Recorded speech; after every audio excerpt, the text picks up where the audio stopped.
So it's been another mostly calm night and a beautiful dawn on the Spanish coast. I say mostly a calm night because we've had 50-mile-an-hour wind gusts, haven't we? Yeah, it was strong. But thankfully our awning and our shelters we tried in Scotland have stayed up.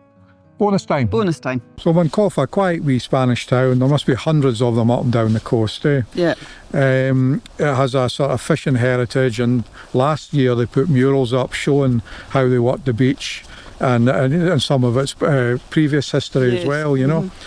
And it is quiet, you know, and it's January. It obviously thrives in the summer, but at this time of year, yeah, it's kind of closed down, isn't it? Partly closed down. The first time we ever came here, we were heading south and we stopped off at Zaragoza.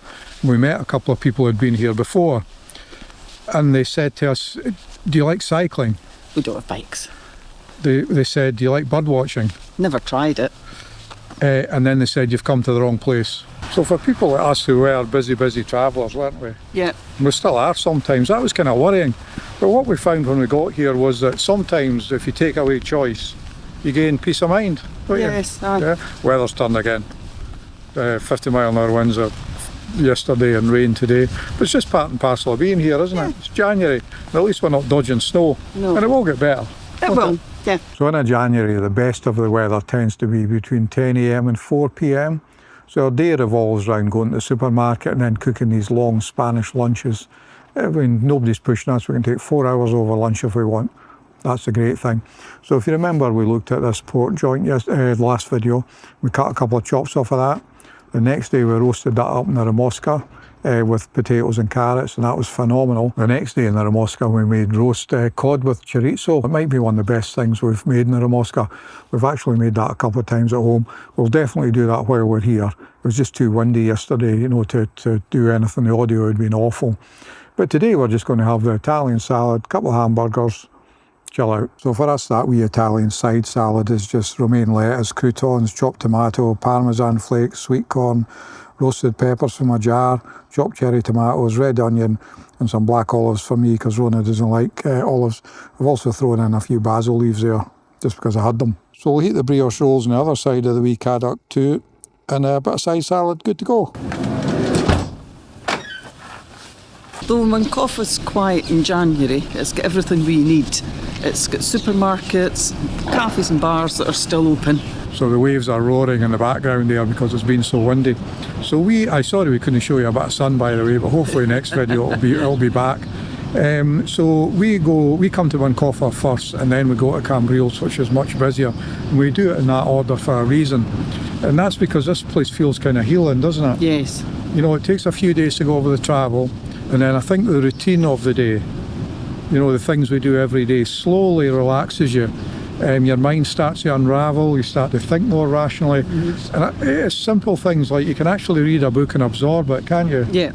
You know, your concentration improves and everything. It just does something for you. So while we're in this quiet place, we thought we'd do a little bit every video about lifestyle, a bit about cost, and look every week at one of the things we tried back in Scotland and the UK and how it's working for us in practice here, you know, the items we used.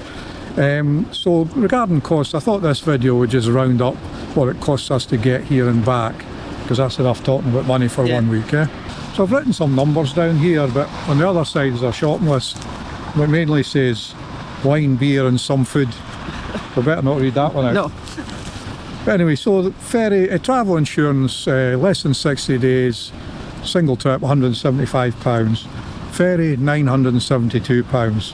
Ferry spending, now I said we'd spent about €125, but it must have been less than that because it was about £90.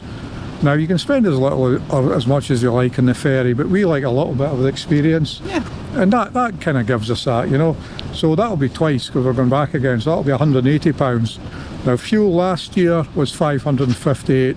I'm expecting it to be roughly the same, you know. Tolls, £90 we think. Now I use Via Michelin for routes because it also gives you the price of your tolls. I think last year it was about £68. If it's 90 it's shot up, but let's say it's that. So that comes to £1,975, just under £2,000 to get here and back. Yeah. Now that's kind of relevant. Now we're not going to talk about money anymore in this video, but next video we'll talk about what it costs us per day to actually be here. Now, it only costs us £100 more a month, no, £100 total more than it costs it being at home for the same amount of time. We'll look at that next week.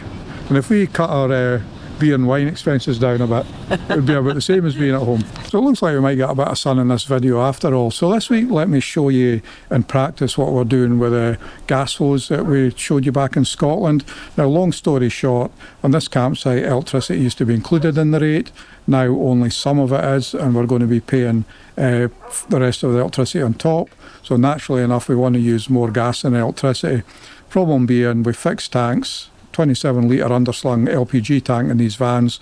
When you run out, you don't want to take the van off the site because you spent a bit of effort getting it into place, erected shelters and so on, you know. And we were lucky, I got in this spot first time.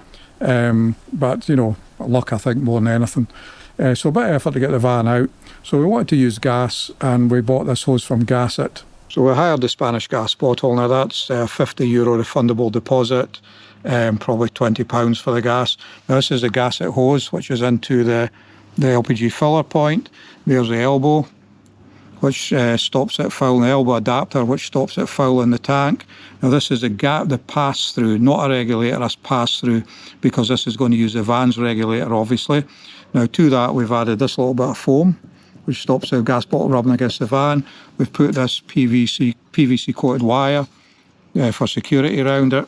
Now, I've also, since you last saw anything about this at all, we've bought this nylon strap just to hold this in place, and that is just round the, you know, the water drain tap, as is the PVC coated wire. Yeah. Now what that does, it means that I can still get a bucket under the drain tap, you know, to drain the tank every 3 days, so we don't have to go over a waste point. Now, we've been here bang on 2 weeks now, haven't we? Yeah. And the heater's really not been on that much in gas, but we're nearly out of gas, and we're not really cooking in gas. I think a couple of times we've boiled a kettle. Yeah. But we're nearly out of gas. Now, as I said back in Scotland, unfortunately, Gasset told me that it won't start using the external gas bottle until our own gas bottles are empty, which is a bit unfortunate.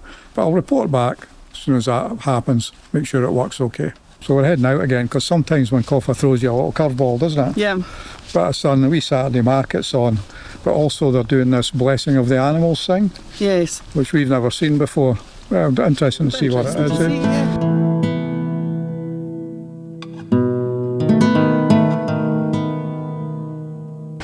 Wrong church. We're heading to the right one now, hopefully. It appears to be this one.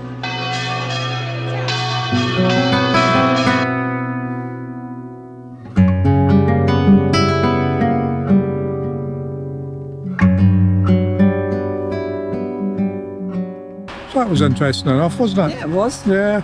We don't know what the fires were for, a hog roast maybe, I don't know, or has it got religious connotations? But people who have seen that before, and we haven't, it's every year, say that they've never seen the fires before. That's right, yeah. So who knows. So anyway, we'll probably wrap it up here, because we've got to edit this up and we're kind of running out of time. We're going back to the camper van to have some more Italian salad. We've got some cooked chicken out the supermarket we're going to shred and put through it. That'll be nice, we think. Yeah, a couple of beers obviously now. None so far. No. None. Heading for a disaster here. It's late.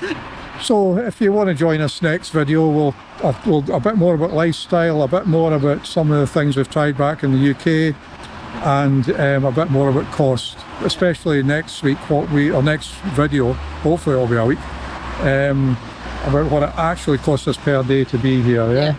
Because it is significantly different from what it costs us per day to be on a busier place. Yes. More because Lona's got the breaking strain of a Kit Kat. And we can't resist temptation. That's the problem. Yeah, yeah. So anyway, we'll say goodbye to Cleo, Charlie and Joy. Have a good week. See you soon. Catch you later.